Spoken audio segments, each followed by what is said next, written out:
वळूयात पुढच्या बातमीकडे। मुंबईतून दिवसाला 4 ते 5 मुली बेपत्ता होतात।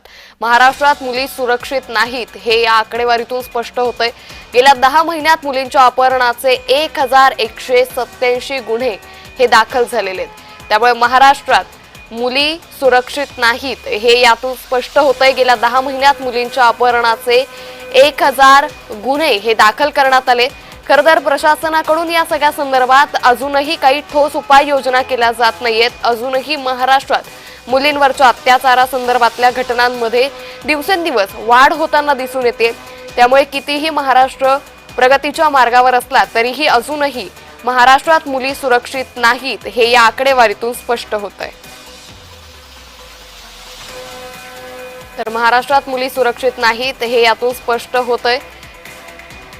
या संदर्भात अधिक माहिती घेऊयात आमच्या प्रतिनिधी ज्योत्स्ना गंगणे यांच्याकडून। ज्योत्स्ना, आपण पाहतोय मुंबईतून दिवसाला 4 ते 5 मुली बेपत्ता होतात अशी माहिती एका अहवालातून, एका आकडेवारीतून समोर येते। अजूनही प्रशासनाकडून या संदर्भात कुठलीही ठोस उपाययोजना केली जात नाहीये।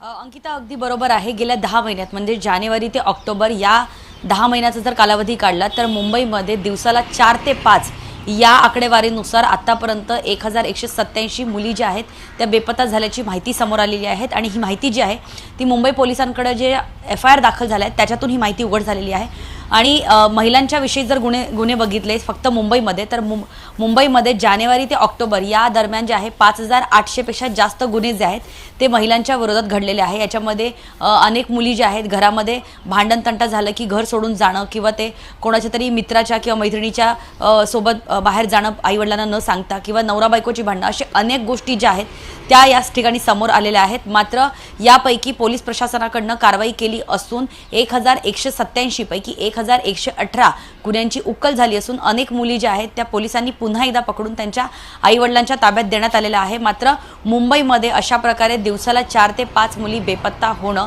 आणि ते FIR पर्यंत पोहोचणं, म्हणजे एखादी व्यक्ती जी आहे ती भांडण करून जरी घरातून गेली तर निदान 24 तासाच्या आत ती घरात परत येत असते।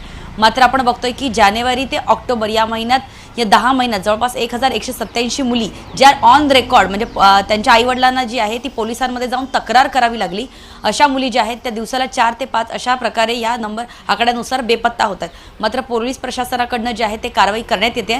दुसरीकडे मुंबईमध्ये महिला सुरक्षित आहेत का असा सवाल सुद्धा उपस्थित होतो, कारण फक्त मुली बेपत्ता नाही आहेत तर 5888 महिलांच्या विरोधात वेगळ्या प्रकारचे गुन्हे देखील घडलेले आहेत। मात्र आपण बघतोय की कारवाई किती जरी झाली तरी आकडेवारी जी आहे ती फक्त 10 महिन्यातली आहे। आणि फक्त ऑक्टोबर महिन्याचं जर म्हटलं तर 136 मुली फक्त ऑक्टोबर या एका महिन्यामध्ये 136 मुली ज्या आहेत त्या बेपत्ता झाल्याची माहिती उघड झालेली होती।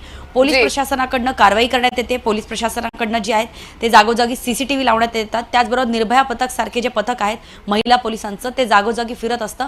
मात्र असं असून सुद्धा जर अशा प्रकारची आकडेवारी जर समोर येत असेल तर अंकिता हे खरोखरच मुंबईच्या महिलांसाठी एक धक्कादायक बाब आहे। त्यामुळे आता मुंबई प्रशासनाकडूनही कशा पद्धतीने यावरती कारवाई केली जाते, काउन्सिलिंग समुपदेशनही या संदर्भात काही केलं जातं का हे पाहणं अतिशय महत्त्वाचं ठरेल।